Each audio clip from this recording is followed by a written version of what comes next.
we this evening we hope to continue just some parts of the explanation of Sharḥ as-Sunnah by al-Barbahārī raḥimahullāh after an extended gap, extended break in the lessons.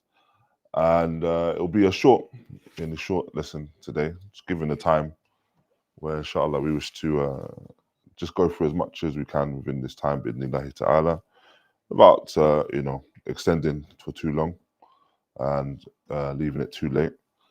Barakallahu feekum. Does anyone have the English text with them? I'm just trying to see if anyone got English text. Labats. We'll go through it as we go. Time. And so the point we are upon now is the point regarding al-Iman bil-Rajul and his marad. نعم تفضل موسى. بسم الله الرحمن الرحيم.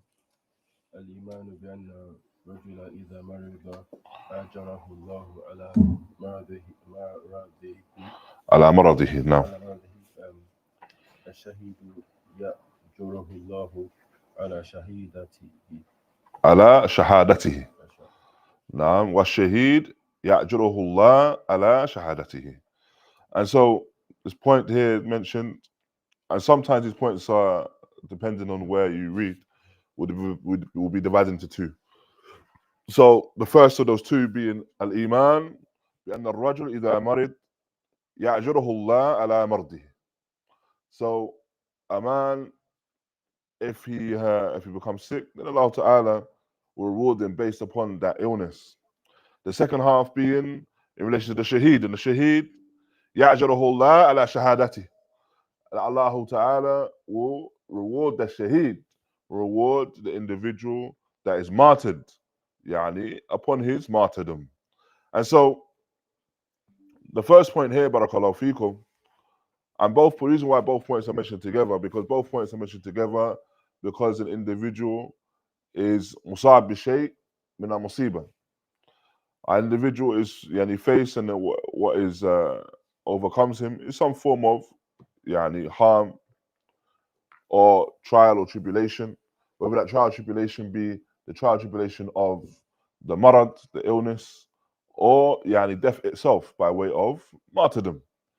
And so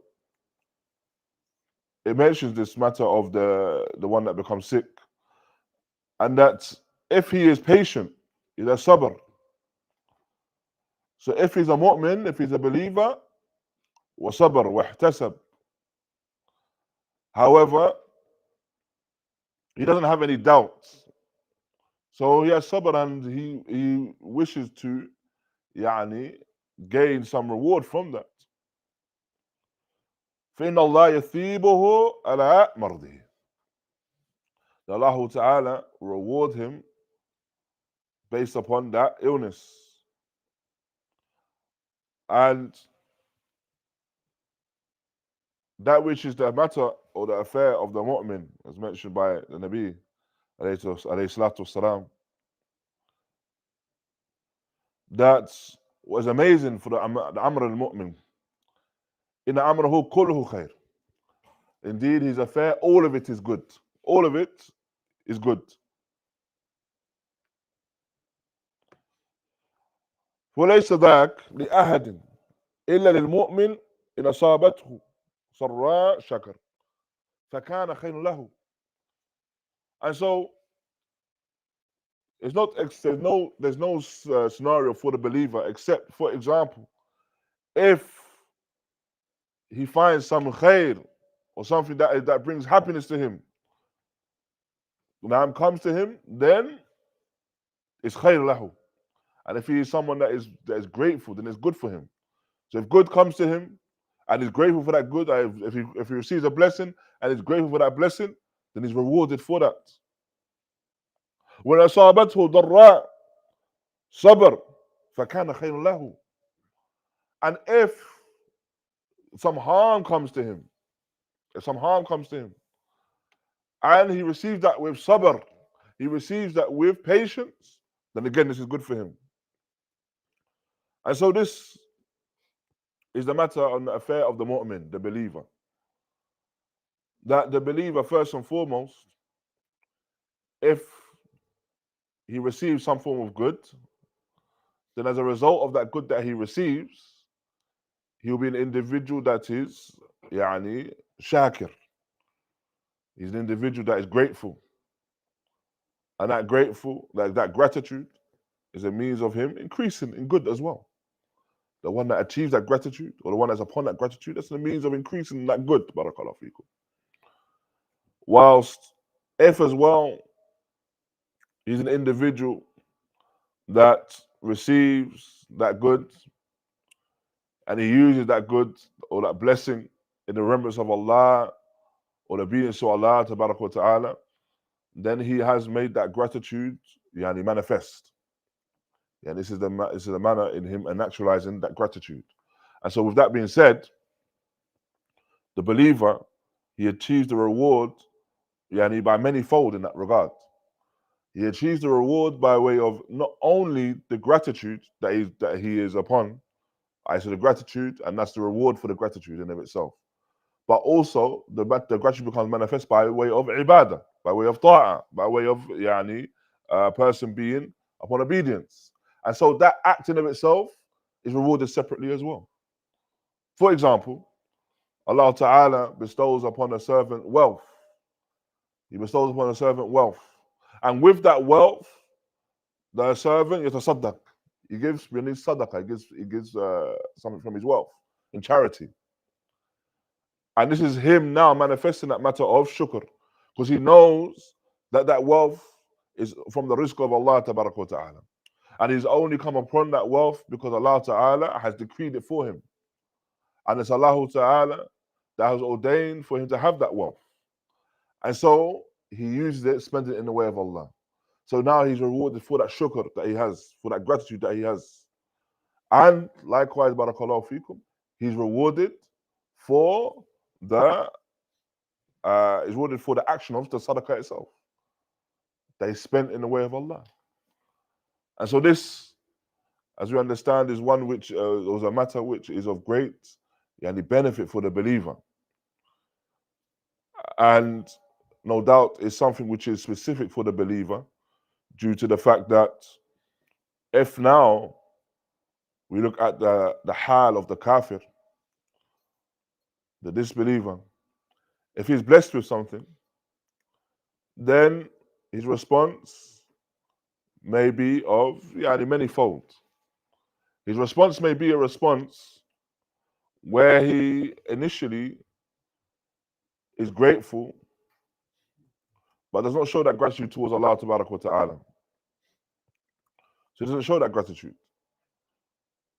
So he doesn't, or initially he's not grateful, should I say.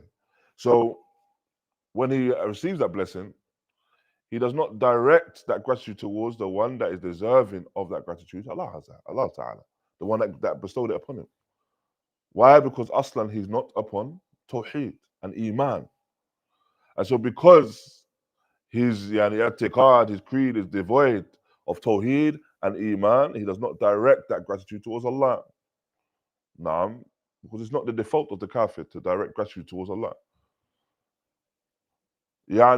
Separately, a person may direct the gratitude towards Allah and say that he thanks God or whatever he refers to Allah as upon his i'tiqad, upon his creed.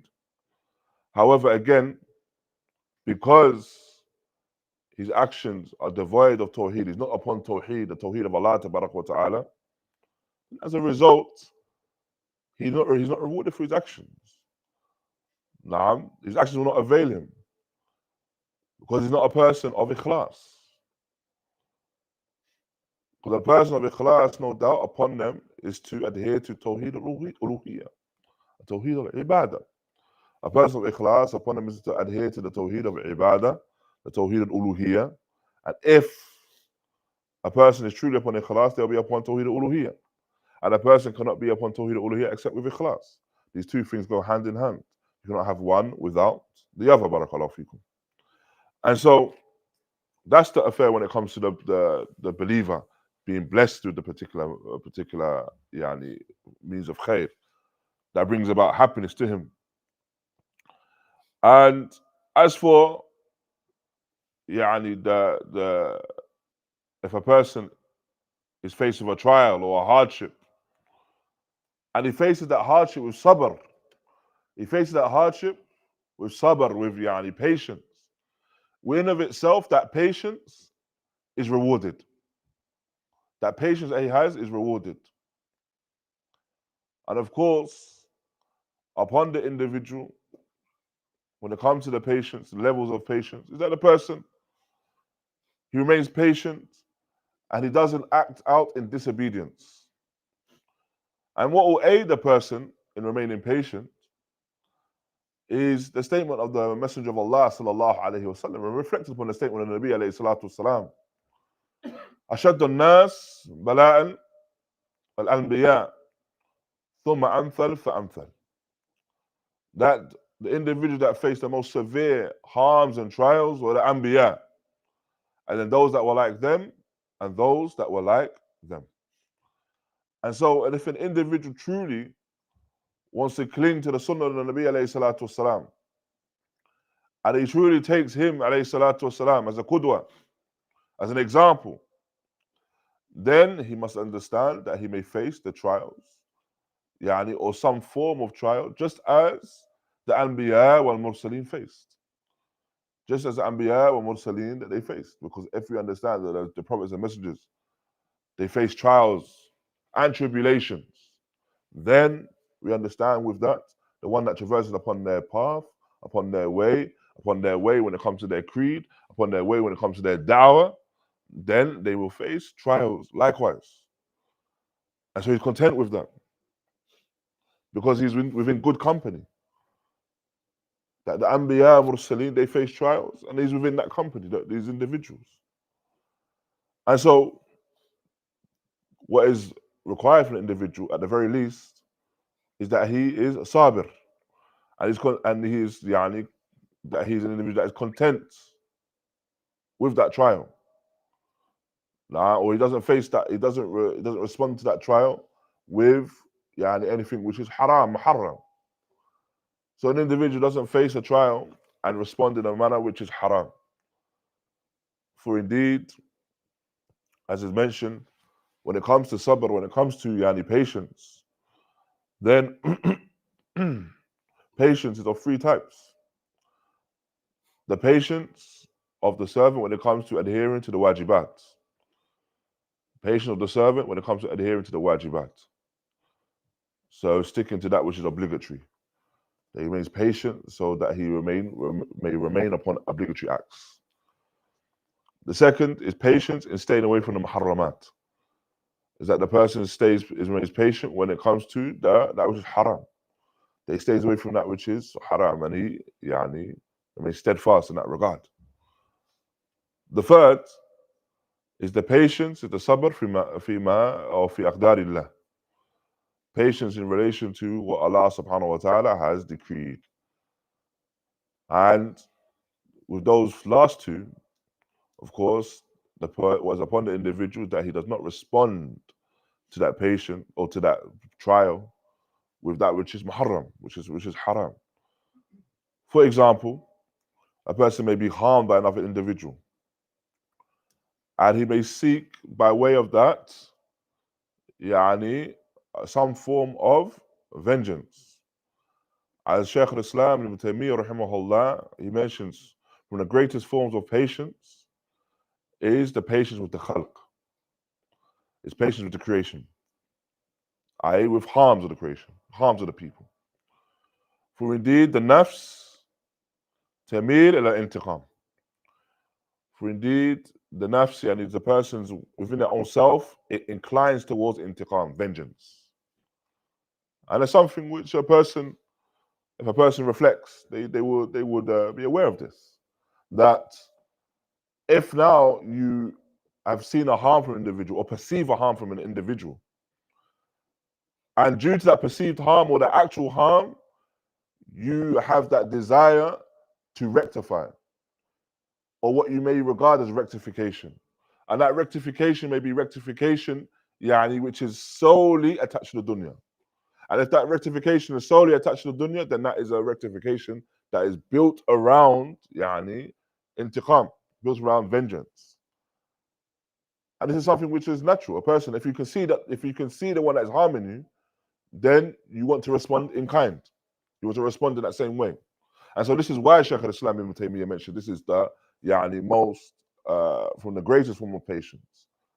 That if a person sees the harm of another individual and does not reciprocate that harm, as the Messenger of Allah sallallahu alaihi wasallam mentions, la darar wa la dirar, that there's no harm or no reciprocation of harm. So you do not cause harm, nor do you respond in kind, nor do you respond to harm with harm. So if a person now adheres to that, then this is one of the greatest forms of patience. And so this again all ties in with what we're referring to, this form of patience that the person has, that he sees a form of harm and he does not respond with that which is muharram, that which is haram. And with him being patient in that, and not responding with that which is haram, then within that is reward. Within that, the person is rewarded, barakallahu feekum. Because now he's made a active decision, a conscious choice not to perform an action which is haram. That's one form. And the second, which is the patience of the servant when he's content with that trial. That he's content with the trial, which is even at a higher level. So he's aware that the trial has come his way and he's within the midst of that trial, but he's content with it.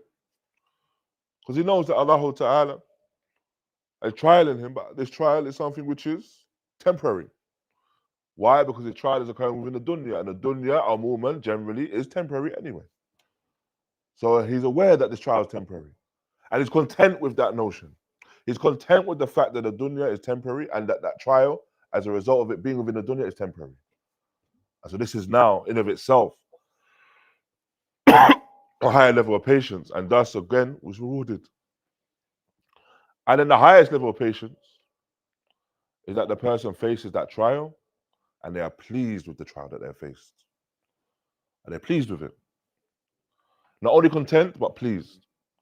Because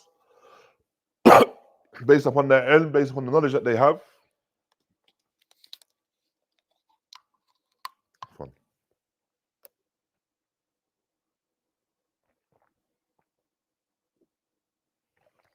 now based on the knowledge that they have, and knowing that the reward is reserved for the patient, knowing that the ma'iyyah of Allah, that Allah being with the patient, Allah Ta'ala mentions, Inna Allāha ma'a as-sabirin, indeed Allah is with the patient. He's aware of all of these things. And so due to that fact, and being aware of that reward, that pending reward bi'idhnillahi ta'ala, he's pleased with that trial. He's pleased at that trial that has come his way, because he knows there's an opportunity for khair wa thawab. There's an opportunity for khair and the reward of Allah subhanahu wa ta'ala. So he adheres to that. Barakallahu feekum. And so this is what is mentioned in relation to that. And this is why the person is upon or has this great reward in that regard. Barakallahu feekum. And so Shaykh Rabi goes on to mention, فَكُلُّ بَلَاء يُصِيبُ الْعَبْدِ لَهُ فِيهِ كَفَارَةٌ وَلَهُ فِيهَا أَجْرٌ. So every trial that a servant faces, within that trial is kafara. Within that trial is expiation. Expiation of the sins. And within that trial is reward. So of course no one is free of khataya. No one is free of the sins. And so if now, by way of those trials, it expiates those sins, then this is something which is bashara. This is bashara lil abd, bashara lil mu'min. And this is glad tidings for that believer. And so as al-Barbahārī goes on to mention, وَالْإِيمَانِ بِأَنَّ الرَّجُلِ, referring to that, having the faith and believing that the man is mentioned man ala wajh taghrib. So here it mentions a rajul, but it doesn't mean now that this reward is only reserved to rijal, only reserved to the men. And this reward is for the believing men and believing women. Naam, believing men and believing women, if they become sick. And so, with that, this is in relation to the believer. The believer yu'jar, the believer is rewarded if he becomes sick, because this requires that particular patience that he adheres to. And this is something that benefits the believer. And is mentioned along with sabr. And on that which is mentioned along with that, and Allah Ta'ala knows best. After that, barakallahu fikum, the author goes on to mention the matter of the shaheed. And as mentioned, sometimes they mention the 2 points are mentioned together, sometimes they mention separately. And they mention together because they are linked to one another. That upon the individual is that patience. And so the shaheed is rewarded for his shahada. The shaheed is rewarded for his shahada. He's rewarded for his martyrdom. And the shaheed essentially, if we're speaking about the shaheed in the most general sense and the most common sense, then this is the individual who الذي قتل في المعركة في قتال الكفار. Naam. So this is the individual that has fought,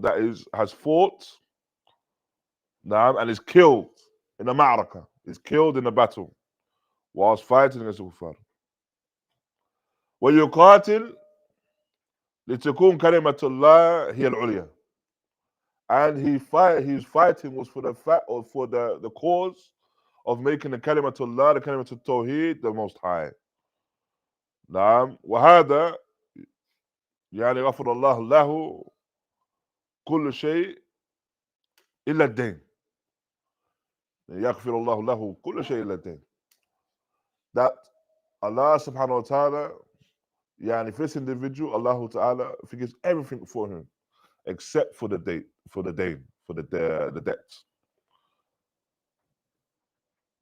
لأن الدين حق للآدمي. Why? Because the debt is the right of the Adami, the individual, the person. So everything else is forgiven. ولا يسقط in relation to the day, in relation to the day, لا يسقط is not removed except for the person paying it off, or سماح عنه, or that is forgiven. أما الذنوب التي بينه وبين الله فإن الله يغفرها جميعا بشهادة في سبيل الله. As for the one that has dhunub, sins that are between him and Allah, then Allah subhanahu wa ta'ala forgives them all by way of his martyrdom. Well, essentially, we understand from that is that this individual that has fought in the way of Allah, he's fought in the way of Allah and has made that ultimate sacrifice, the sacrifice of life itself. And that the person that fought in the way of Allah is fought in the way of Allah in order to make the kalim to Tawheed the most high. And bil munasaba, as many of you, if not all of you, are aware of the evil acts that occurred in our local area here. These acts occurred, and it may be said, and it has been said in the past, these acts are in relation to a jihad wa qitāl fi sabilillah.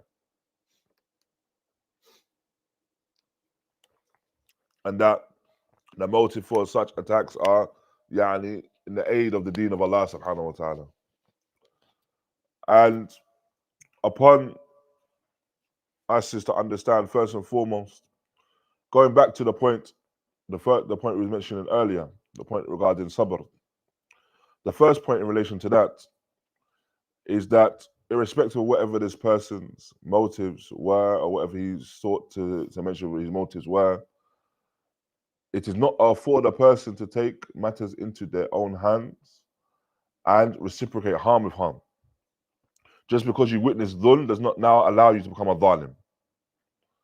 Just because a person witnesses dhulm, witnesses oppression, does not now allow, there's not now permission for the person in of himself to become a zalim, to become the oppressor himself, and to kill and to spill blood without due rights or due process. And so we understand as well from this statement of the Nabi alayhi salatu wasalam, la darar wa la dirar, there is no harm and no reciprocation of harm. That this statement here is not only a hadith of the Nabi alayhi salatu wasalam, but what is understood is that it's taken as a qaida as well. It's a principle in of itself. That a person cannot be harmful, nor can he respond to harm with harm. And so this action here is from the actions of that, where a person has responded or has acted in a manner which is, of course, makhalif, the deen of Islam, wa sunnah Nabi alayhi salatu wasalam. And Allah tabarak wa ta'ala mentioned the hadith al-Qudsi. He mentioned the hadith al-Qudsi narrated by the Nabi alayhi salatu wasalam. Ya ibadi, inni haramtu dhulma ala nafsi. Inni haramtu dhulma ala nafsi. Fala tadhalamu. O my servants, indeed I have made dhulm. I have declared dhulm, yani oppression, to be haram upon myself. So do not oppress one another. Do not oppress one another. And so this is a matter where oppression cannot occur in any way, shape, or form. Nabi alayhi salatu wasalam mentioned that dhulm, dhulumat yawm al-qiyamah. That oppression is darkness on yawm al-qiyamah. And this is what we understand in relation to these individuals. Second point is that we must understand that actions such as these, whether it's specific action or actions that are like these, all come from the same mansha, same master, the same source. And that source being the Khawarij. In this group of the Khawarij, which the Nabi alayhi salatu wasalam samahum bi kilab an-nar, referred to them as the dogs of the hellfire.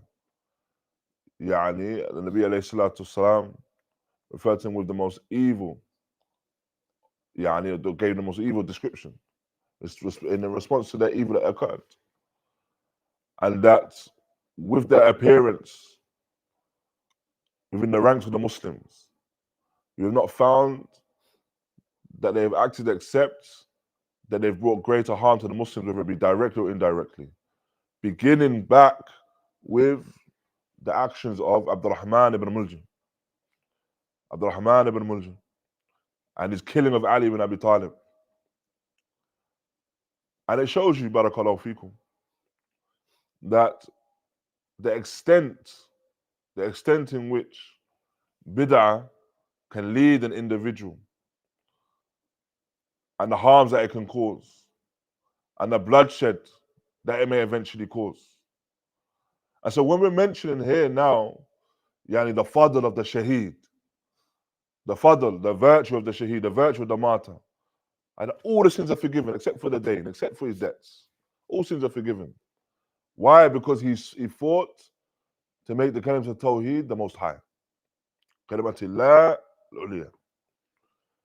Then understand that there is no makara, there is no relationship between that individual or individuals such as these and that shaheed, that martyr. And the martyr is the one that fought in the way of Allah. But of course, fought in the way of Allah in accordance with the Sunnah of the Nabi alayhi salatu wasalam. Because if you want to make the Kalim to Tawheed the most high, make the Kalim to Tawheed the most high in accordance with the Sunnah.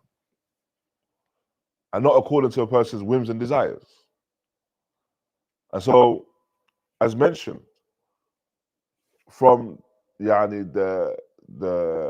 groups or this Khawarij, where they, from their inception, where they entered upon the ranks of the Muslims, up until this day we have today, they have done nothing but cause harm for the Muslims and the believers. Cause harm for them directly or indirectly. Hence why their speech as well amongst Ahlul Ilm in relation to whether these individuals are from amongst the Muslims themselves, the Khawarij, or whether they're from the Kuffar. And Shaykhana, or Shaykh Ubaid, raḥimahullāh, would mention on many occasions, they make a naql from the speech of Shaykh al-Islam Ibn Baz, Shaykh al-Islam of our time, Ibn Baz.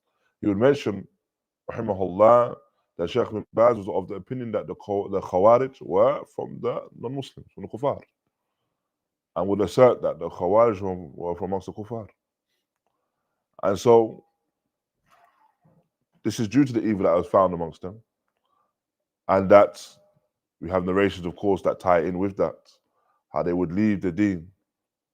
They'll leave the deen just as the arrow goes through its target. And so if this is the state of these individuals, anyone that's traversed upon their path, know that they have not traversed upon their path, aid in the deen of Islam and aid in the way of Allah Tabaraka wa Ta'ala. And so that when have any mention of the shaheed or the shuhada, any mentioning of the martyr or the martyrs, then know that they are not part of that conversation. Now, they're not included within the conversation. Allah Ta'ala knows best. Now, and so likewise as well, the shuhada, the other shuhada as well, other forms of martyrs that are not just the ones that die within battle. So you have, for example, the one that dies in the plague, or the one that dies seeking to protect his wealth, for his honor, his family, for a shaheed. Naam.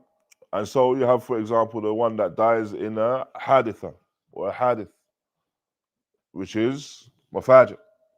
The person that dies in a sudden accident caused where the person is burnt or the person drowns.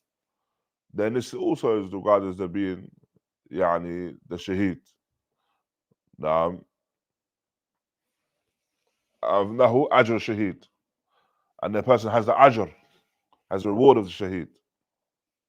Has the reward of the shaheed. And he has the reward of the shaheed, the one that dies within the ma'rakah. As for the one that dies in the ma'rakah, dies within the battle, then they have the specific matter of their janazah, where they are buried within their clothing. And they're not washed. And they're not clothed within any other than the clothing that they were killed in. And then they are buried with their blood-stained clothing. And this is what is understood for the shaheed, that is the shaheed that is killed in battle. This is the only difference between the two. So you have the shaheed that's killed in battle, and then you have the shaheed that dies in these different forms of death. So, for example, the one that dies by way of being burnt, one that dies by way of drowning, also the one that dies by way of being crushed. That in terms of the way that they are buried and their janazas performed, then this differs. As for the matter of their ajr, then it's understood that because they take the hukum, the ruling of the shaheed, the ruling of the martyr, then they take the same ruling in terms of everything being forgiven except for their debts. And Allah subhanahu wa ta'ala knows best. And with that, inshallah, we will conclude what we want to some of the points we want to discuss today. And bi'idhnillahi ta'ala, go on to our next points in our next lesson, inshallah. Wa jazakumullahu khaira wa barakallahu feekum wa sallallahu wa barak ala nabiyyina Muhammad wa ala alihi wa sahbihi wa sallam. No. If someone holds that the Khawarij are kuffar, then does that person calling someone a Khariji necessitate takfir? No. If someone holds the opinion that someone is the Khawarij of kuffar, and then yutlaq ala fulan, that fulan is a Khariji, then it necessitates that he's making takfir of them. Allah knows best. No. Barakallahu feek. You talked about the levels of patience. You mentioned the content of the trial, pleasing the trial being the highest. Was there one before that? The one before that? Was there one before that? Was it when you do haram? When you do haram, or when you sin? Was it? And remember what the level before that was? You mentioned 3.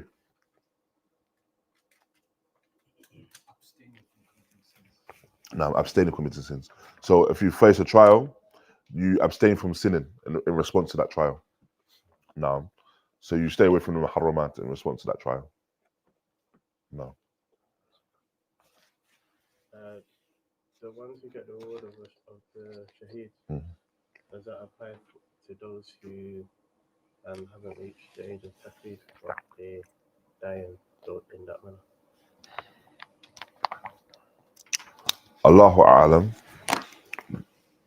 but I don't believe so, because they don't have the dhunub aslan that need to be forgiven, because they haven't reached the age of taklif.